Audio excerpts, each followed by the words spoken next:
Ogun fún ẹni tó bá ń jẹun ní ojú oorun tó dẹ̀ ní ìbálòpọ̀ ojú oorun àbí tó ń forí kókun aláǹtakùn tó ń lálà burúkú.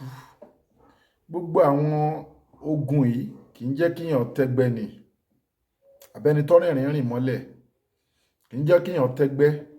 Ìjákulẹ̀ ló máa ń fà. Ogun yìí ló yẹ kó mójútó. Tó o bá mójútó ogun yìí kò sí nǹkan tó lè ṣe, ò lè rọ́nà lọ. Ẹ jẹ́ ká lọ sínú tìbílẹ̀. Ẹ gẹ́ẹ̀tì ẹyin adìyẹ ìbílẹ̀ ẹyọ kan tó mọ́ tó dáa ẹyọ kan. Ẹ gẹ́ẹ̀tì ewé àjẹ́ òbàlé. Ẹ gẹ́ẹ̀tì epo ọ̀bọ̀. Ẹ gẹ́ẹ̀tì igi ńlá. Ẹ gún mẹ́tẹ̀ẹ̀ta papọ̀.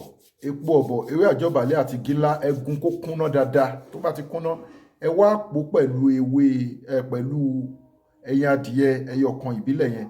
Ẹ máa fọ́ ẹyin adìyẹ yẹn, ẹ máa pò, ẹ máa tún gún ṣẹ̀lẹ̀ ẹyin adìyẹ yẹn, ẹ máa pò papọ̀ mọ́. Tẹ́ bá ti pò papọ̀ mọ́ ọṣẹ, ẹni ọṣẹ, ó lè jọṣẹ dúdú, lè jẹ́ ní ọṣẹ.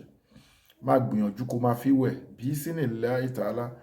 Ọ̀nà ẹ̀ á ṣí, inú ẹ̀ á dùn, ayọ̀ ẹ̀ á kún. Torógun yẹn máa ṣẹ́ gbogbo oúnjẹ lójú oorun, oníbálòpọ̀ ojú oorun, àlákàlà yẹn á clear. Síwájú kó tó ṣiṣẹ́, fi fídíò yìí ránṣẹ́ fáwọn èèyàn kan jàǹfààní ẹ̀. Síwájú kó tó ṣiṣẹ́, nǹkan tó bá lágbára fi sákàǹtì àwọn ọmọ aláìní. Àkáǹtì nọ́mbà ní fáwọn ọmọ aláìní 0123214254. Àkáǹtì nọ́mbà fáwọn aláìní 0123214254. Wema Bank of Nigeria, Global Dahiratu Dhikrlahi Islamic Organization. Ẹ WhatsApp wa lórí +276129563889. Gbogbo obìnrin tó ní fibroid, ẹ gẹ́ẹ̀tì bulldozer met fibroid. Ó ń ṣiṣẹ́ fún fibroid, ó ń ṣiṣẹ́ fún anything tó ń dẹ obìnrin láàmú, blockage tube ní 50,000 à ń ṣe promo ẹ̀.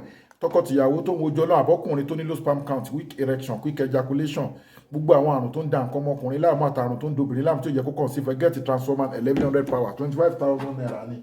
Bákan náà ni tọkọtìyàwó, ẹ gẹ́ẹ̀tì caterpillar, ó wà effective gan fẹ́ni tó ń wojú ọlọ́run fọ́mọ. Ẹ dẹ̀ gbìyànjú kẹ́ gẹ́ẹ̀tì all in one natural apps tó ń wò more than 300 àìsàn, cancer, diabetics, àwọn àìsàn ńláńlá àwọn èèyàn ń lò wọ́n testify sí. Egbòogi wa láti India, láti made in India ní gbogbo product wa, pack in South Africa. Oúnjẹ olójú oorun, níbálòpọ̀ ojú oorun ni. Ẹ gẹ́ẹ̀tì all in one, cancer, diabetics ó ti lè ògùn sí kò lọ 15,000 là ń ṣe promo ẹ̀. Bákan náà ni a ní miracle leaf. Miracle leaf yìí tó ń bá fúnyàn lóògùn jẹ àbọ́fà ti pẹ́ lára àbí wọ́n gbé nǹkan sínú womb obìnrin. Ẹ gẹ́ẹ̀tì miracle leaf yìí láti flush gbogbo wèrè àfúnjẹ ojú oorun lójú ayé ni. A flush ìdànù. Ewé bíi 100 la fi preserve ewé kan ṣoṣo.